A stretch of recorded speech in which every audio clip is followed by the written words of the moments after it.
Hey. Welcome to another Red Hour episode, podcast episode with Jacob Blank today. Jacob, thank you for joining us today. Me and Bladen have been talking about you now for a while. We've been in touch, we've been in contact.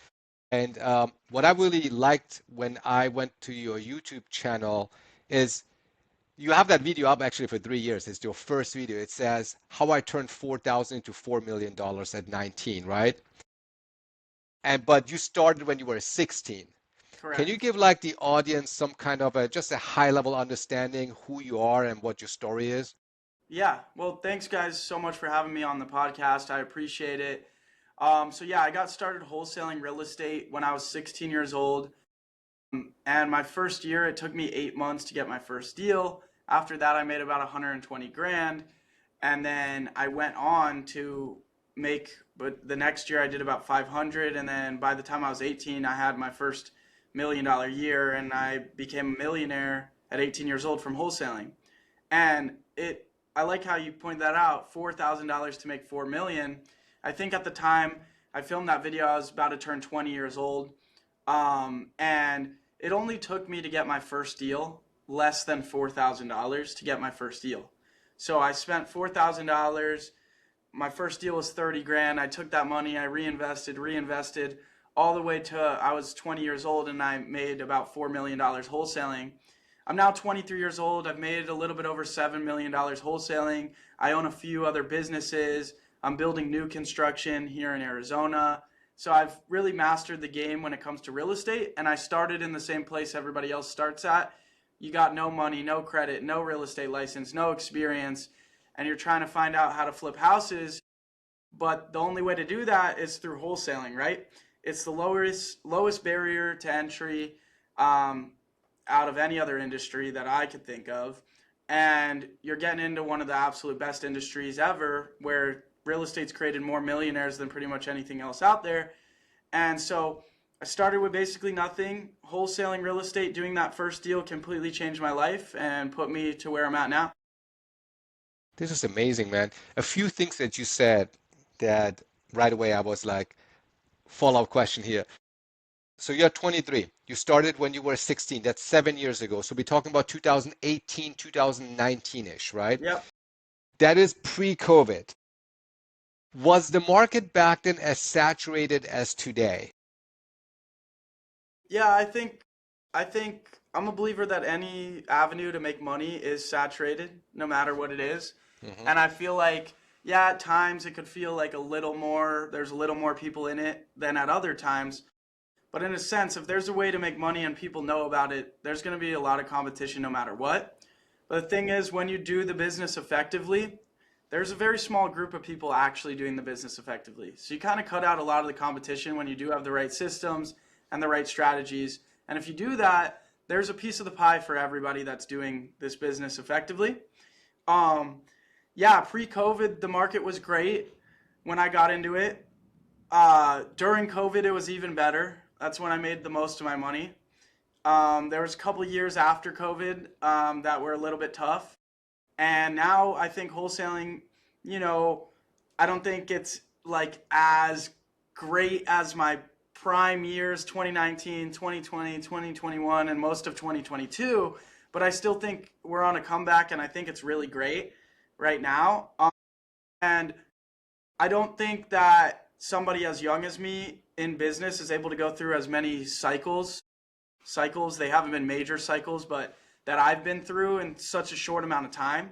We got like a normal market going on, then we have COVID, then we have downturn from that. Now we have like recovery, and it's like all that and trying to survive and keep a business at such a young age really gave me a lot of skills and made me a better businessman. You know what they say about startups? Like I believe it's like 90% of startups go out of business in the first 5 years. And I went through all those different shifts in a matter of 6, 7 years, and I'm still here. So it's been a cool journey for sure. A key, a key thing that you mentioned, and I 100% agree with you, is the entry to this market, to this segment. is not as bad, right? So some businesses you have to go in with millions, sometimes just 100,000. But on this one, you really, with a few $1,000s, you can get pretty far. But one thing that made you actually scale, and it had to be either somebody mentored you or you had just a talented skill set from the beginning to knowing that, is systems and processes. And you just highlighted at the very beginning, like that is your core why you were able to scale. Um, what is the business and processes that you actually follow? And this question is maybe more for more intermediate people, people that have been doing it a little bit, but they have a problem scaling. Have you A, come up with them on your own? Have you copied something? Or what is it exactly that made that difference between you and cutting out all the other ones that are just not as great? Yeah, so I totally agree too that like the barrier to entry, like if you want to sell something, people are like, okay, I'm gonna start a business. I gotta sell something. Well, you gotta buy the inventory, you gotta pay to the design it, create it, or you start in a restaurant, you gotta buy all the kitchen. It's with wholesaling, you don't have to pay for pretty much anything to go get a first deal, and that's what's amazing about it. But as far as scaling, I truly believe in paying for information, paying for the shortcut to success. You want to cut down that learning curve. When I got my first deal for $30,000, I took $25,000 of it and I invested in a mentor. And so I had 5,000 remaining. But instead of flying blind, yes, I figured out something that worked doing it myself. And I spent 8 months of trial and error trying all these wrong things. So yeah, I probably could have scaled what I was already doing without the guidance of anybody else. And I did scale what I was already doing, but I did it with the guidance of somebody else. Okay, this is what's wrong. This is what you need to do. These are the KPIs that you need to be shooting for. Scaling properly comes down, and systems and all of it, the ecosystem of your business and the system and the process and the flow of how things are going to run and how it's going to produce a result. It all starts from the KPIs and reverse engineering from there. How many, how many, for example, I love cold calling. So, okay, each cold caller produces X amount of leads. Okay, how many leads does it take to get one contract, one deal? Okay, how many cold callers do I need to get a minimum of one contract a month? Okay, what if that doesn't get me a deal? Now I talk about something I created that I love. It's called creating the the cushion that creates consistency. So two callers should get you like one deal a month. But some months you may not get one. So the cushion create consistency. Okay, now I'm going to have four cold callers to confirm I'm going to get one deal at least every month, make money every month consistently. And then the likelihood I could get four contracts up to four is high as well. So I'm going to have great months, but I'm also going to make sure my business is consistent. And in order to scale, you also need consistent money. So it's not also it's about mentorship, the right guidance, it's about reverse engineering, following the KPIs, and then it's about creating consistency. If you don't have consistency and you run out of money, you got to turn your marketing off. Real estate is a 60 to 90 day cash conversion cycle.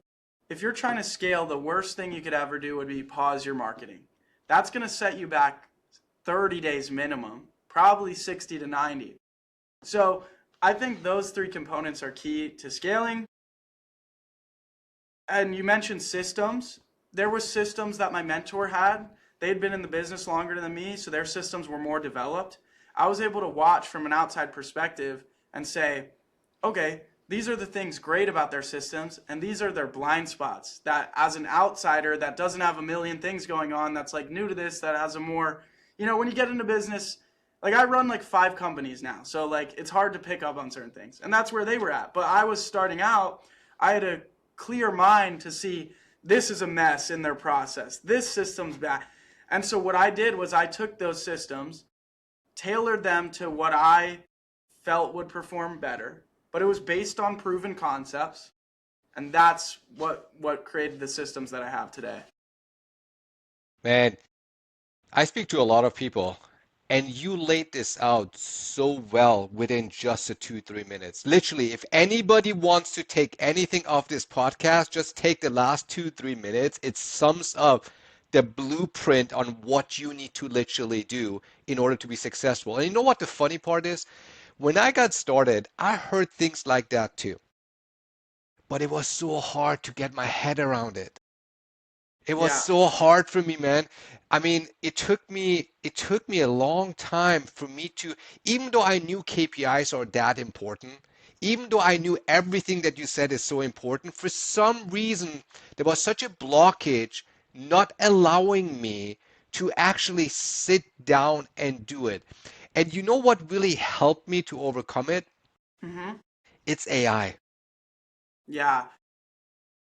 If you want to go, you don't got to go and run all your numbers on a spreadsheet perfectly. You can just type in some sentences to AI saying, this is how many leads I got, this is how many deals, this is my contract, and say, give me a report. It's going to tell you, this is your conversion rate, this is how many leads per contract, Yeah. etc. It makes it a lot easier, but I think I appreciate you saying I laid that out well. I think a lot of people like to learn from me and watch my YouTube videos because they say I'm a good teacher, that I communicate things well. And there was a blockage, you were saying. And I had the blockage too, because there's a lot of people out there teaching this business and they make things sound more complicated than they are. And when something sounds more complicated than it really is, your brain goes, can't wrap my head around this easy. I'm not going to sit down for 5 hours trying to figure it out. Let's just forget about tracking those numbers. Let me keep doing this because I can understand this more. But if you get where you're getting the information in a way where it's communicated well, then those a lot of those blockages go away. Um, and I think something that was good for me too was sometimes my mentors would explain something and it was tough for me to understand. But I love group mentorship because there was other people in there that a part of it made sense to them, one part didn't make sense to me, but coming together was key to my success as well. Putting your brains together of people that are also in the same space of learning. That's why I think like it's key to try to get into like a group or network with other people because maybe somebody you talk to spend a lot of time on KPIs while you spend a lot of time on just building out your marketing. Well, now you guys can trade information. They went through the struggles. And again, that's a networking like that. That's a free way without paying a mentor to cut the learning curve.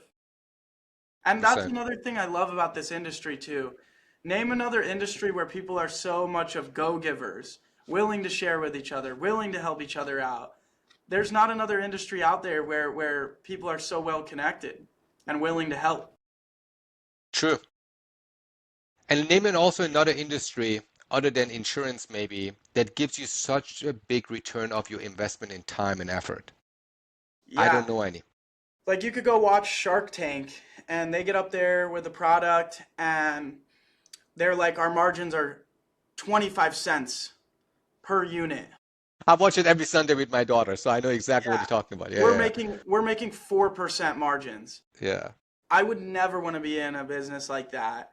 The amount of units you would have to sell to make the money you're trying to make is crazy. That Hmm. means the amount of units, that means you need that amount of customers. And if you want to make $1 million net, you need like 10 times the amount of revenue you would in wholesaling. A really healthy wholesaling business, like a really good one, dialed in, 60% profit margins. Healthy, 45 minimum, you're teetering on being unhealthy profit margins. 50, you're solid. Name another business and industry where you can make between 45 to 60% profit margins. Like, there really isn't anything out there like it. And so, what's cool about that is like the dots really connect, right? And what I mean by that is you don't need much money to get into the business, right? But then when you are doing deals and you start to scale, you're not burning your cash reserves where the margins are razor thin. So it's like the business is always supportive towards low investment because the returns are so high. And it makes it very not scary to get into this business at the start because there's no risk. But then being an operator of running a full-blown company, it makes it a lot less scary as well and more enjoyable of a business to run when you're not running on razor thin margins. And at first, when you start getting into business and trying to make money and be successful, it's about whatever it takes to make money. But once you make money, it starts to become how do I enjoy to make money? And I guarantee if you try to get rich off razor thin margin industry, you're not going to really enjoy how you make your money a couple of years later. So that's what I love about this business. Interesting. I don't hear a lot of people say that they truly enjoy wholesaling. So you would say you truly enjoy the I mean, business? yes, I've thoroughly enjoyed this business for a lot longer than most people enjoy their jobs. Most people enjoy other businesses they're in. Like Omid said, I've been in this business for 6, 7 years. Is it as enjoyable to me? No. A lot of real estate deals do have problems. There's a lot of title issues to deal with. It gets tiring. But I have a team, full-time disposition manager, Sean. He pretty much handles all those headaches for me. Um, it's definitely not as fun, but I'll never not love putting a deal together. And that's what keeps me enjoying it. Um, there's less exciting deals coming across the desk as frequently as I think when I was a little younger. But when exciting deals come across, it just totally re-enlightens how I feel about the business. I love finding solutions, doing creative things, and making spreads on real estate. It's just a cool thing to do. It's an addiction, even if you get tired of it because operating, it's hard. You know, when you want to do disposition, acquisition, lead generation, and then you hire people, and then you want to add new things, you reinvest your money into another company and all this stuff. It's a lot. But every time when there's a new lead, it's like Christmas. You just open it up and the lead just looks very good, and you automatically get hooked back into it. It's like almost like a reflex, like let's do this. Uh, it's You fun. never know, you never know what you're gonna get. It's like the lottery every time you get a lead.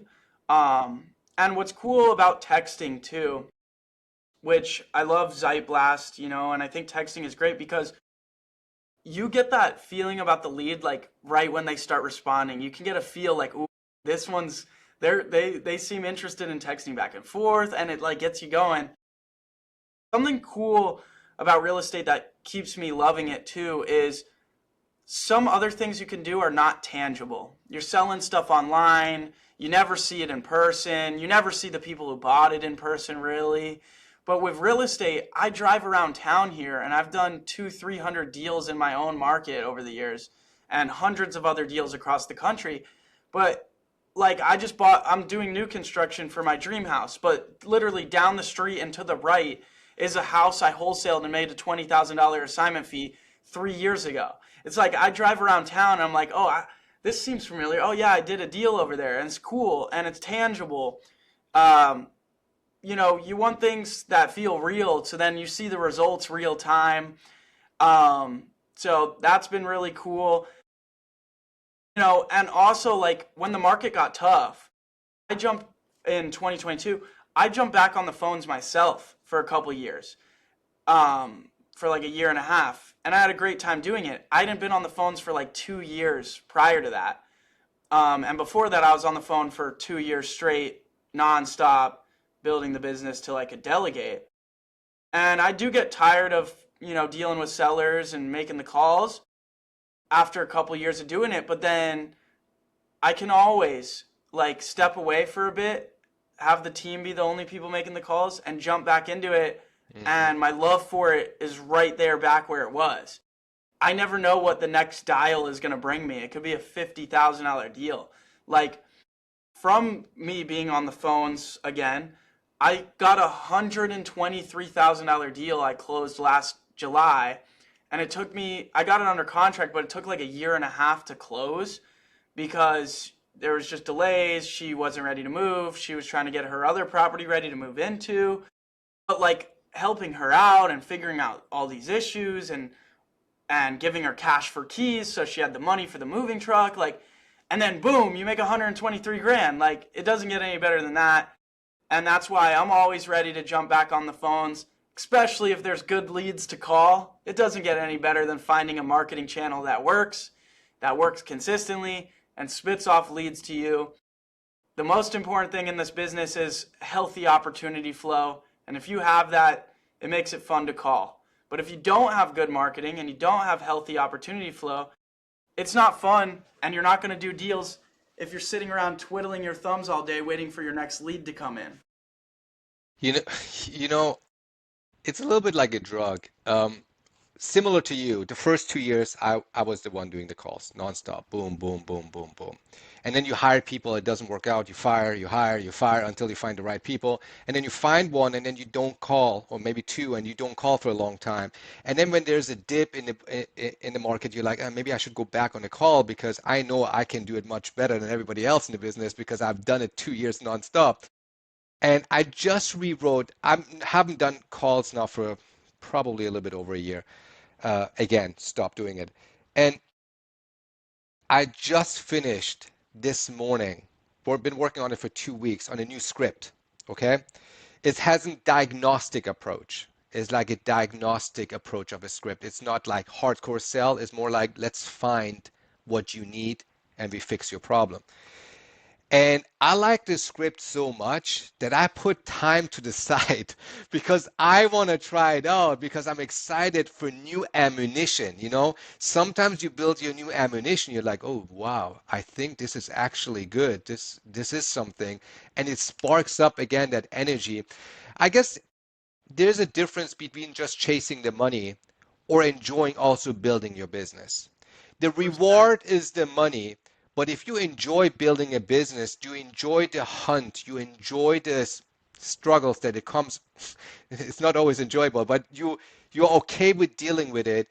It doesn't become anymore just about the money. It becomes finding the solution that just gives you the side effect of money. Yeah, and 100%. And I think, I was working like 11-hour days nonstop for like 2, 3 years straight to get to where I'm at. And did I enjoy all of that? No. Sometimes you got to really suffer to get rich. But then once you have money, it's like, okay, how do I enjoy my life? You got to switch to that perspective and figure that out. How do I want my business to be so it's more enjoyable for me to do it? And then also, I love what you were saying, about the script and making the calls and, but here's the thing that's so amazing about that and so important. The feedback we get from our salespeople, from our employees, it doesn't really give you a full pulse on what's truly happening. What's truly happening in the market, what's truly happening with your processes, with your script, with how are the lead quality. No, sometimes you got to jump on the phone yourself as the business owner and get a real pulse on how is the real estate market? Is our marketing working? How is the lead quality? And so when business was tough and it's like, let's get back on the phone because I know I can make money on the phone no matter what.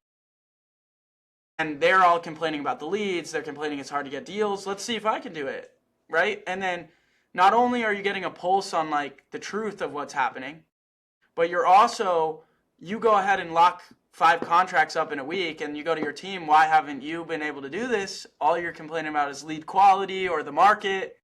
Here's the proof that those are all limiting beliefs. I just did it. So that's important too. And you can never become like too good to get back on the phone or whatever because you end up losing complete reins of your business if you're like that, because over time you just get further and further and further detached from the base of the operation. And it's like the right way to build a business is do everything yourself first before you delegate it, right? Before you teach somebody else to do something, do it yourself. And that's great, but after years of not doing it yourself, you actually do tend to forget what it's like. So you got to always be willing to jump back in there, keep the reins on your business, keep a pulse on things. 100% Yes. agree with you. And if that I, takes building a new script that gets you fired up to jump in, you're not Yeah, just going to see if your script works, you're going to get yeah, all this other information. yeah. so you've been going for 7 years. What was there sort of a roadblock that almost stopped you from continuing, or what was sort of that what kept you going the entire time? Yeah, in from July to December of 2022, I lost over $500,000, about 300 grand from my wholesale business in the burn rate. And then I Hold on, was in, hold on. Before you continue, why? Marketing? the market was bad. Nobody was buying, nobody was selling. Market in 2022 with when rates went way up, everybody had a hard time. And the thing was, when COVID happened, most people ran for the hills. I doubled down on my marketing and it paid off. I made more money than ever. So I was like, you know what? This could be another COVID thing. So I didn't double my marketing, but I kept my spend the same. And I was spending between $60,000 to $80,000 a month. That was returning me about $180,000 on average a month. So I didn't turn that down at all. And I didn't want to fire anybody. And I was like, okay, maybe there will be a couple slow months, but then everybody will be out of the game and I'll be cruising. But it didn't turn out that way, and I lost a lot of money, and had to lay off like over 20 people. I had a ton of people working for me in Mexico. A bunch. My payroll here was 14,000 a month, 14,000 every 2 weeks here in my office. I had 9 people working for me here in my office, so it was really expensive. And I was 19 years old at the time, about to be 20. But that is so much pressure to take. So yeah, that was so much pressure. I mean, I honestly believe anybody else would have probably. I also had some serious litigation going on with someone really close to me. I won, but it was somebody like trying to screw with me on top of all that, and I had about 20 grand a month in legal fees. So I was burning. If I didn't have money saved up, I would have been cooked. But all this pressure, I truly believe that anybody else would have like ended up in like the hospital, man, like just real messed up or gave up on the business, got depressed. But I just showed up every day. Hard work is always rewarded. Thank God I had money saved.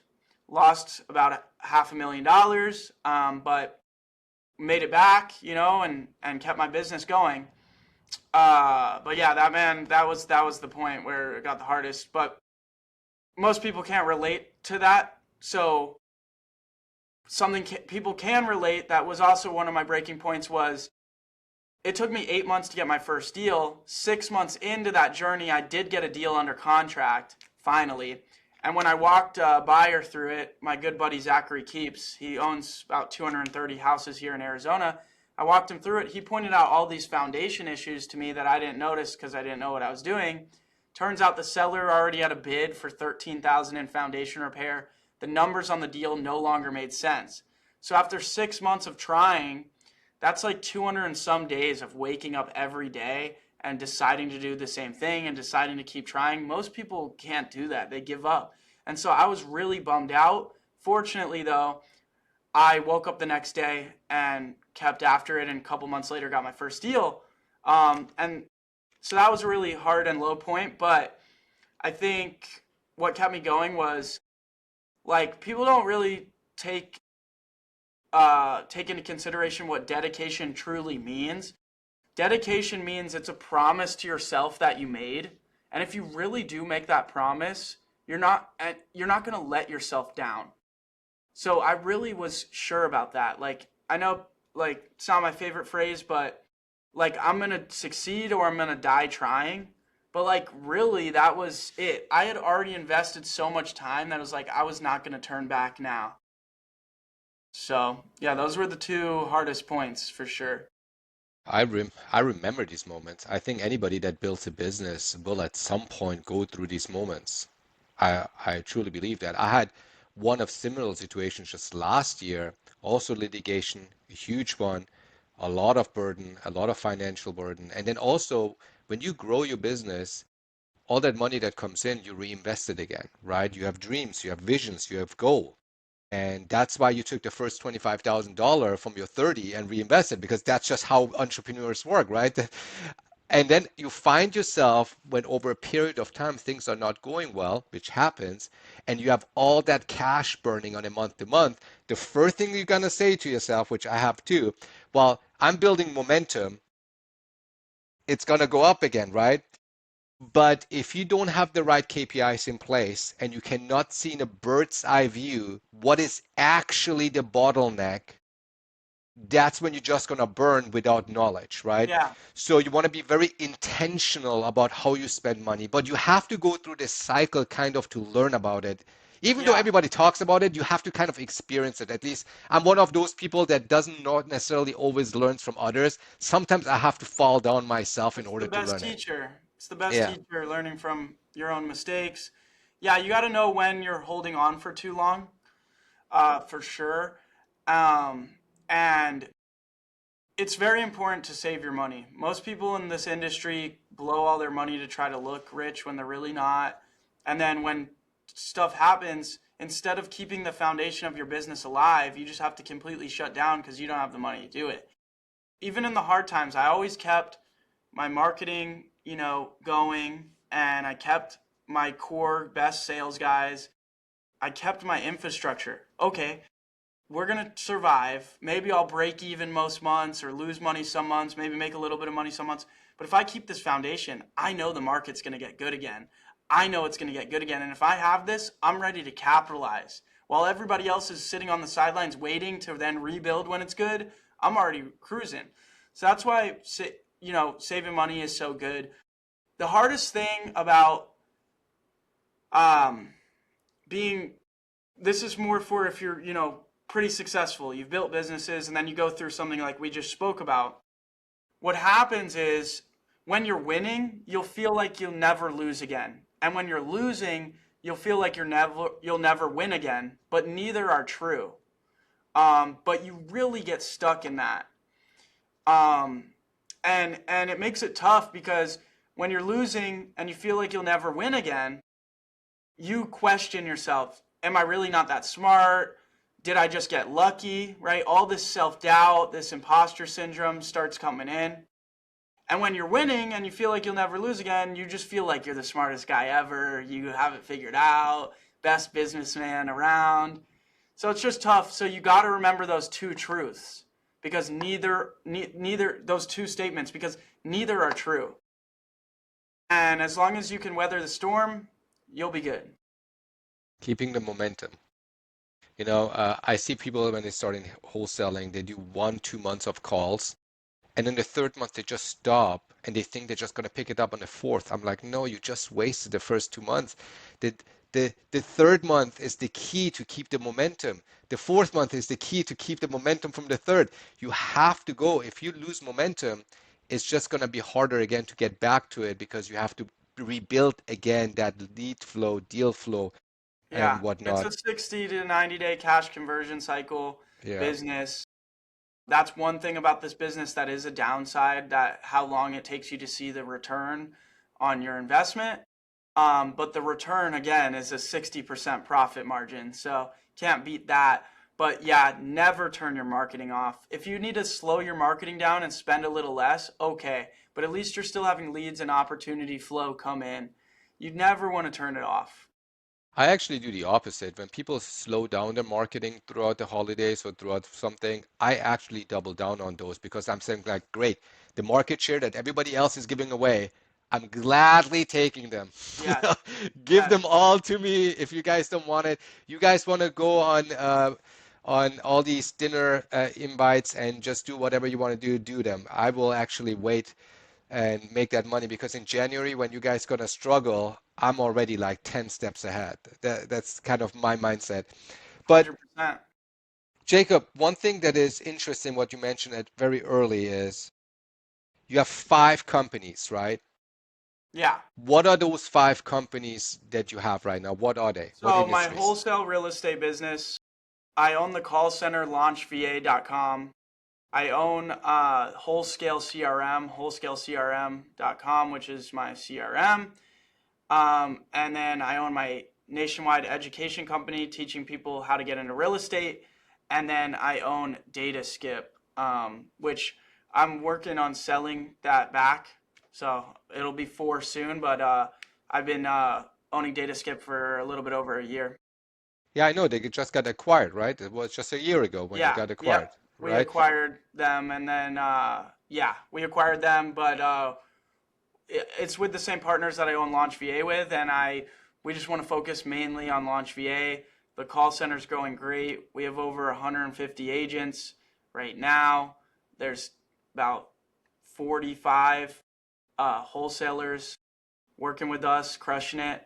And we're trying to grow that, get to over 100 wholesalers using our callers, and get to about 300 to 500 callers this year. So that's the plan with that. And with the education, I'm trying to help as many people as possible get into real estate, because I know what it did for my life. That first deal completely changed my life. And then with wholesaling, I'm trying to hire salespeople. So if anybody watching this is in Scottsdale, Arizona, I got Louie here, and then Colton's at home today, and then Sean is my dispo in there, and then Spencer works with me on my education company. He's in the back. But as you can see, I got a lot of room, trying to get about 3 more sales guys for my wholesaling real estate company. So if anybody wants to work for me, I'm hiring. You can go to jacobblank.com/hiring and apply. So that's kind of what's going on now. Those are the companies I run. If I was a wholesaler or somebody that wants to just come into this game, I would love to work with you because obviously you are a true business person. You're not like a two deals and then now I'm going to go home and watch TV and that's it with my life. Like obviously you have ambition and you want to do other things. And these are the business people that you want to work for in order to really understand and learn the game, right? So anybody Yeah. hearing this is an opportunity. Here, hit Jacob up. Jacob, the other thing is you said another thing that was important, I felt like, because I'm getting this question a lot. With Zeit Blast, a lot of people reach out and say like, hey, what market should I enter? I know everybody is doing this. Should I do what everybody else does? Should I do this? Should I do that? And earlier you mentioned something, I made a note that you said it is very rewarding when you hit up a market that actually gives you returns, right? Yeah. How do you select your markets? Yeah. So I think you do gotta do places that are where wholesaling is somewhat popular. And so I think getting a pulse on that is important by looking in Facebook groups in the different markets and see if people are active sending out deals. There's got to be wholesaling activity. But the main metrics to look at are, number one, the activity. There's got to be cash buyers. There's got to be cash buyers, because if you get the deals and nobody's there to buy them, that won't work. So make sure there's wholesaling activity. That's number one. Number two, the population needs to be a minimum of 100,000 people. Otherwise, it's too small. Can you go 70, 80,000? Yeah. But otherwise, it's too small. Then you want a median home value somewhere between, there's 2 sweet spots. There's between 100,000 and 250,000, but then there's also between 250 to 450. Those are the 2 sweet spots.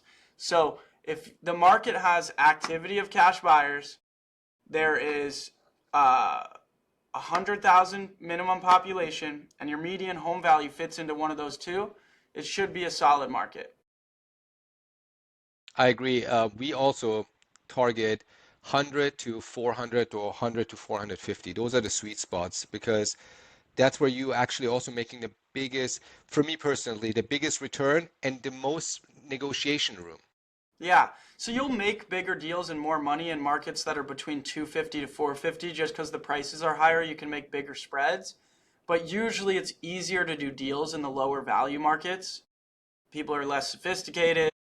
It's just easier to get deals under contract in markets 100 to 250.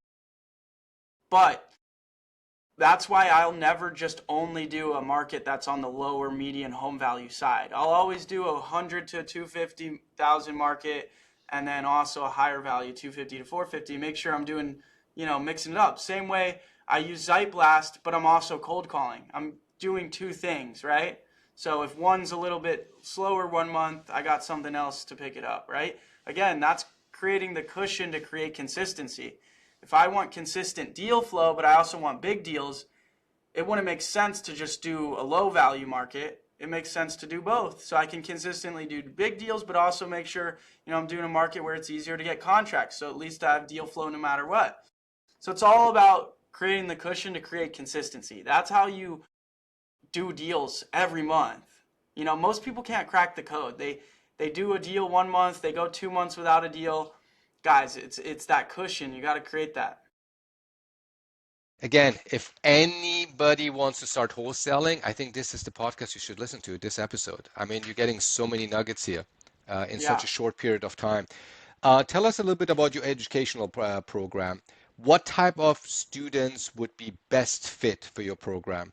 And what should they be expecting if they wanted to do anything uh, on your program? Should they first check you out on YouTube and then come over, or how would you go about that? Yeah. So my coaching is good for new beginners that haven't got a deal. I'll start you from scratch and I'll help you get your first deal in 30 to 60 days and make 20,000 or more.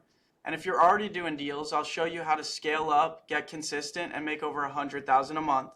So it's for successful people in the business already, and it's for beginners. Now, I hold a free live training. This is the best way to get started and get into my mentorship. I want you to get on a live call with me. I hold it every single week on Tuesdays. There's one actually today. All you have to do is go to learnwholesalingforfree.com/free training, and you'll be able to sign up.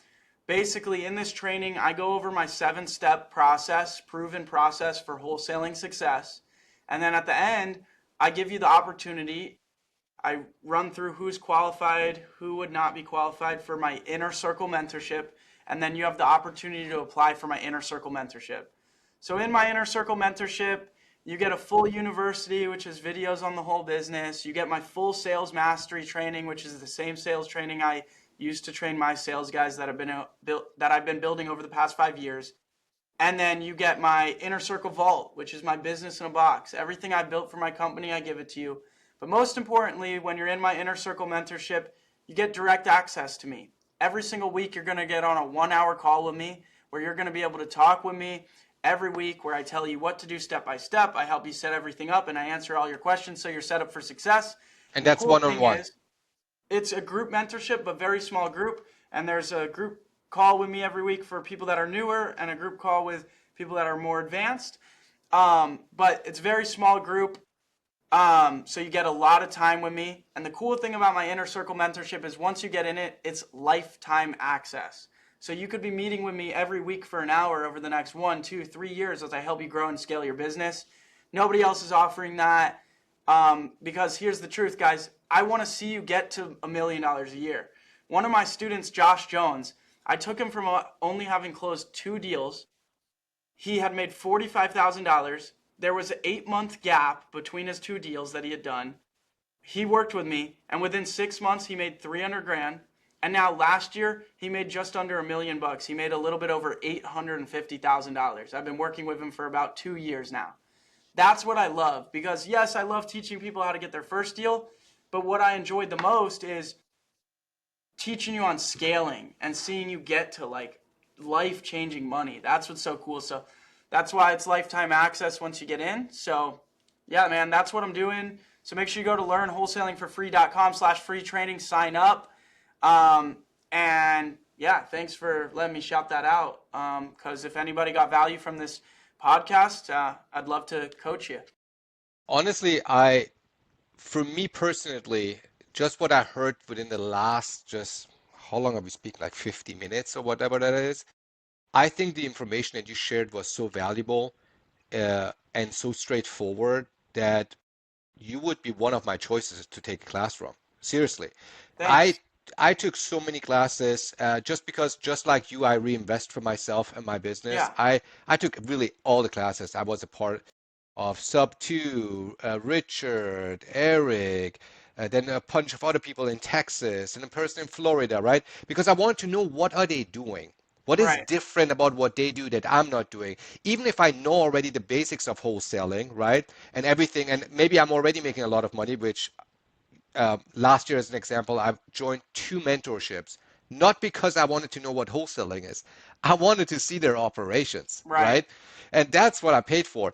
But I have seen so many different versions of explaining, and some people can explain and are good teachers, and some people suck.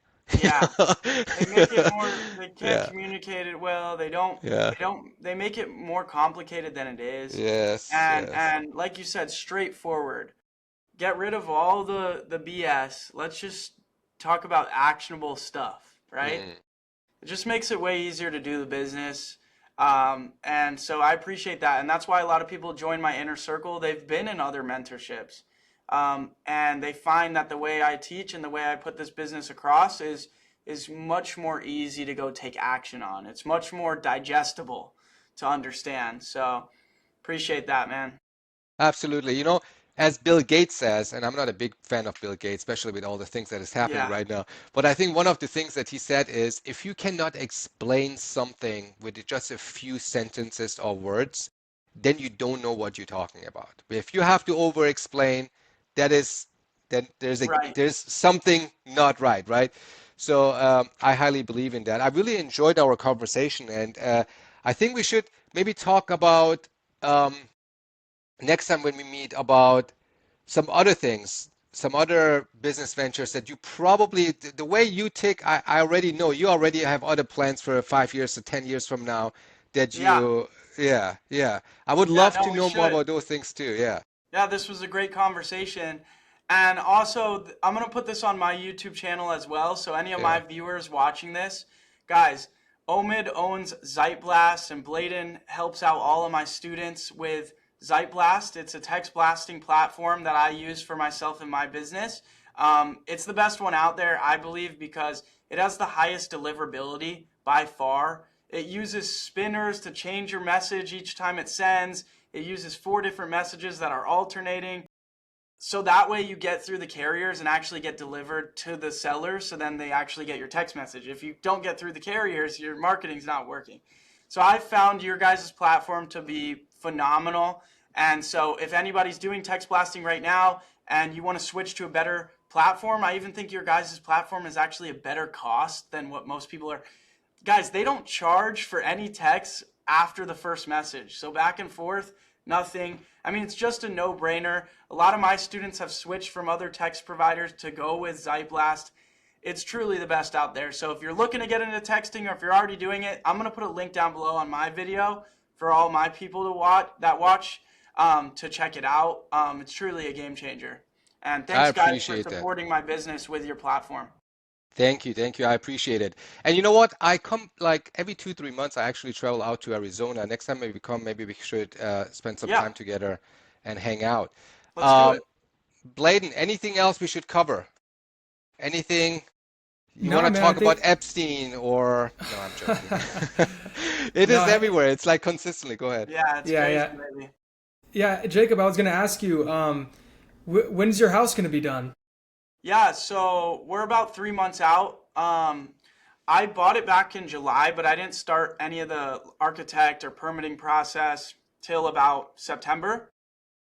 So I got the permits early January, and the additions on the foundation just got poured. Over the next couple weeks, we're going to be doing the framing. And then after that, we got electrical, plumbing, AC. That'll take a couple weeks. Then I got a couple weeks to drywall. That's what a new construction is called when you have the shell. All the electrical, everything's in, right? And they close up the walls with the drywall. Now you got a shell. And then it's time for finishes. That'll take about a month. Finishes, flooring, paint, countertops, kitchen, right? So that'll take about a month. So we're like 2, 3 months out.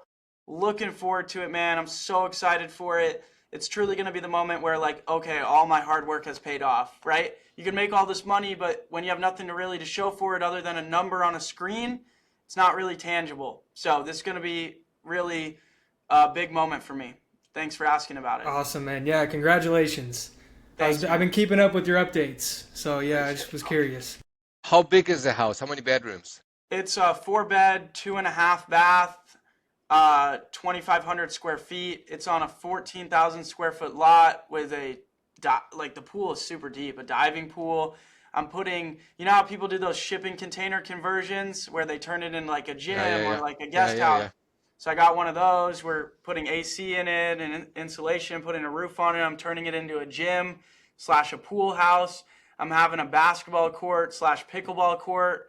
And there's a staircase going up to the patio deck, and there's views of Camelback Mountain. So you're able to like climb up on the roof, and there's a whole patio up there. I mean, it's just gonna be so sweet, man. I'm so excited.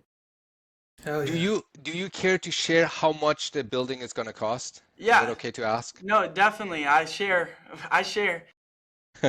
I follow the Grant Cardone mentality. You got to grab people's attention with the money.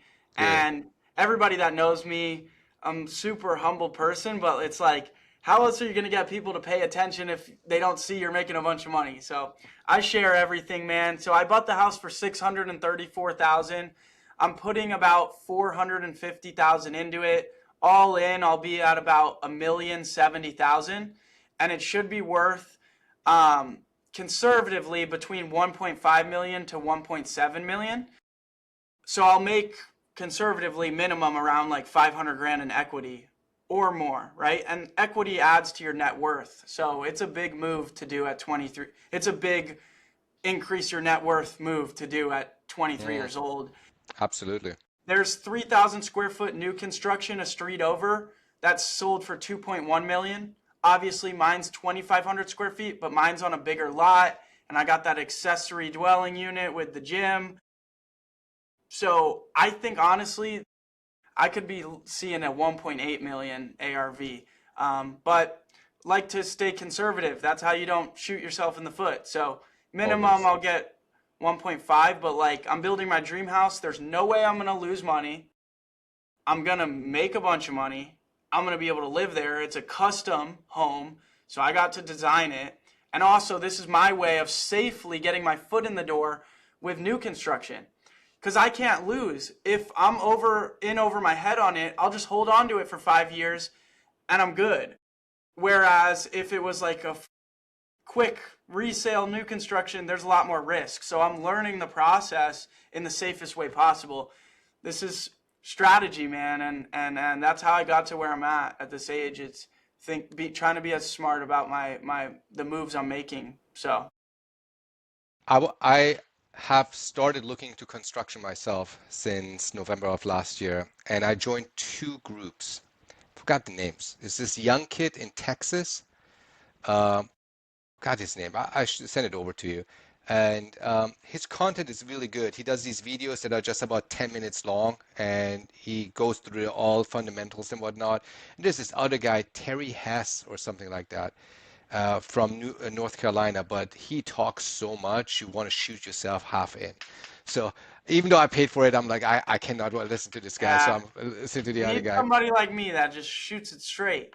But I don't know Fast. what I'm doing with new construction all the way, so I probably couldn't teach you all too much. But um, the thing about the going back to the wholesaling, like, do you still love it? You do 500 plus deals, and you start to get used to it. But the new construction, man, I'm having a great time doing it. So Omen, I highly recommend you do get into it because it's real fun. You get to get out of the office, you get to see every couple days what they did, and just watching it come together. Yeah, it's more exciting because it's my own property, but it's still just so cool, man. More hands-on. You're doing many more things, Yeah, especially when you do it locally. I'm in LA, so all the deals that we do is currently just virtual, yeah. all I around. mean, I wish I had more money. There's this one lot that I was looking at right across PCH in Laguna Beach. It's like two houses in from PCH. They wanted like 1.8 million, but you could buy it for 1.8, put 3 million into it, and it'll be worth 7. I just don't have the money to do all that. But like, they're like, especially if you're doing it to live in, for yourself, there's a lot less risk. So there are ways to do these deals, even in some of the nicest areas, where like you can't really lose. And I'm starting to see that if you buy right and real estate like we do, all we do all day is comp properties, analyze properties, make offers. If you have the way to analyze real estate, new construction, as long as the market doesn't go belly up, like as long as you buy right, you can create your own ARV by what you do to the property. It's not like you're capped out at whatever other houses are selling for. So it's like again, real estate's all about location, location, location. And you get the That matters construction even loan, more. and you get the construction loan, Yeah. So location, location, location.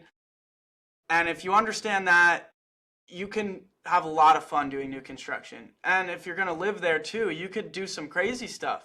Buy a property on market in Laguna because you know that just it's a big task to take on, but if you're going to stay there for a while, the ARV is so high. So I've been looking into some of this stuff. You talk about 5-year plan, like what I'm excited about, and there's just a lot that's been coming across my mind lately about these things, and it's cool because you get in the rhythm of your business and you're not thinking about new things, which is good because you got to stay focused. But then when you get in a stage like this where you've built a lot of success and you got to kind of look into other cool things, it starts to become a really fun part of this whole process. What can I do now, you know? Yes, yes. We are right now putting a lot of our work and effort into obviously real estate, but also Zeit. We have a 3 to 4 year exit strategy with Zeit. And then on the real estate, Software. you love Software's a software? software's a great industry, It's hard, man. but it's a Building software is a subscription-based pain. industry. Subscription-based industries are great. SaaS? Yes. What do you think of vibe coding? Of what? Vibe coding, have you heard of it? No. So now with AI, what's very popular, engineers, what they do, they're very detail oriented about software engineering, building software, and they're usually a pain to work with because they're so detail oriented and they find all the obstacles, right? Vibe coding, you let AI code for you as an MVP, minimal viable product, right? To an extent that it's already so far good that you don't need an engineer for it anymore. So if you have $1 million idea, you can build that MVP for a few $1,000 on Yeah. an AI, roll it out, test it out, right? And then you can get investors involved and scale it up to a full launch. So vibe coding, this is called vibe coding, and it's becoming more and more and more popular where people create these softwares within just minutes or hours. Yeah. And some of I've them heard of sell this. after a month like for $200,000-300,000, like Yeah, my this. buddy keeps coming out with apps. He like 2 hours later, boom, app created. It's on the App Store. Yeah, AI yeah, did yeah, the whole thing. I yeah. think I think it's MVP, something similar. Like, but this AI stuff, man, it's getting really good. And my goal this year, coming into 2026, was before I do anything, first ask yourself, can I use AI to help with this process before I start? I'm not going to type a single thing. I'm not going to write a single thing down. I'm not going to call anyone. Can I use AI? And because, like Nick Perry, for example, he has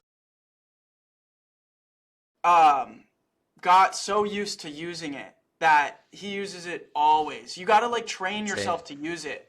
You Yeah. know, we're so used to. I see myself going to ChatGPT like 60% of the time and 40% to Google, but why am I still going to Google? Like you got to like train yourself to go this way because it's so new. And that's what I'm trying to do. I'm trying to just force myself to use it, man, because you don't want to be left behind. And you don't need to be a master of it. It's just like implement it into your life, implement it into your workflow, use it, and you'll be right there with You everyone else. literally have a consultation company that is more powerful than any other consultation company that is in your fingertips at any given time as you want. The way I have it set up on my phone is I leave just an audio message and that's it. And it sends me what I wanted to hear or what I need Yeah, to do. And it's very powerful. And I did exactly what you just mentioned. I knew I had to force myself to break the habit of not doing it. So I dedicated an entire screen to just AI. I have 3 screens, right? And every time when I would look to the left, there it is, waiting for me to punch something yeah, in. And I yeah, did this for like 6 months, and now a day without AI for me means I'm not being productive. yeah. Damn, I need to get a third screen. I have There these you go. huge ultra wide Samsung like huge monitors, Yeah, yeah, but which are great. You should. I don't know if you have one. Well, you have the 3 screens, so but you know you're yeah, surrounded by work. yeah, You yeah, like yeah, yeah. get locked in. That increased my productivity through the roof as well. Huge. I tell But even yeah, my like salespeople in my team, you need to have at least 2 screens. If you don't have 2 screens, you're not being productive. 100%. Yep, everything's got 2 screens. You got to, especially with wholesaling. You got to take notes on one, comp properties on the other. Yeah, like The AI, like, you don't need an attorney for anything unless you're going to litigate. Like, you can draft any letter with AI, anything. I mean, just so many industries are going to get hit with the AI. And that's why I think it's even more important to become your own boss and become successful, because there's going to be a lot of changes that happen. So now's the time to get into wholesaling and start making it happen. You know what they say in Silicon Valley? What do That's they what I'm say? hearing. That's what I'm hearing. Okay, they Mm-hmm. haven't told me that, but that's what I'm hearing. Apparently, they're all expecting a crash, but the crash is not going to be because of a war. The crash is not going to be because of anything else but unemployment that is going to unfold within the next 12 to 32 months. That's what they are Yeah, I counting on. mean, you think about the use case of how you use it. Your day is not productive without it. Imagine, like that, and I mean that was 6 months, right, of the progression. Like, give us 6 more months, and companies are going to be completely restructured and replacing people left and right. So it's scary. There's a lot of scary stuff going on in this world right now, but that's why you need to control your controllables. Most people are floating through life getting told what to do and when. You got to control your own life. So, 100%. And with that, Jacob, I appreciate you so much. It was a great session. I look forward to hanging out with you and maybe doing another podcast. Thank you. yes, thanks so much for having me. Great conversation. Thank Yes, you, sir. guys. Take Appreciate care. it. Bye bye.